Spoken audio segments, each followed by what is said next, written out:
प्रेग्नेन्सीचा 9वा महिना स्टार्ट होऊन 3-4 दिवस तर होऊन गेलेत.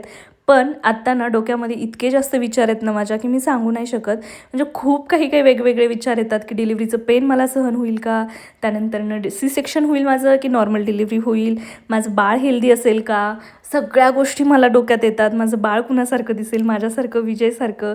की मुलगा असेल की मुलगी असेल? आणि डिलिव्हरीसाठी मी पूर्ण 9वा महिना घेते आहे का मध्येच माझी डिलिव्हरी होते? ह्या सगळ्या गोष्टींचा विचार सध्या माझ्या डोक्यात चालू आहे.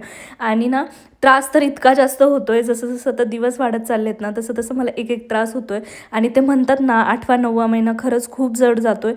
ते मला आत्ता कळतं आहे. माझा 8वा महिनासुद्धा मला खूप जास्त जड गेला आहे. खूप काही त्रास झाला. खूप वेगवेगळे चॅलेंजेस आले, जे की मी पार केला 8वा महिना कसाबसा. आणि आता 9व्या महिन्याची वेळ आहे. बघू आता हा महिना कसा जातो आहे, कसं नाही, हे तुम्हाला हळूहळू समजेलच. आणि आता त्रास होतो आहे मला सारखा काही ना काहीतरी, म्हणून आपले व्हिडिओजसुद्धा मी पोस्ट करत नाही आहे किंवा शूट करत नाही आहे. त्यामुळे व्हिडिओ जरा कमी येतात आहे. पण ठीक आहे, सगळ्या गोष्टी तुमच्यासोबत अशा शेअर करेल. तर चला भेटू आपण नेक्स्ट व्हिडिओमध्ये. बाय.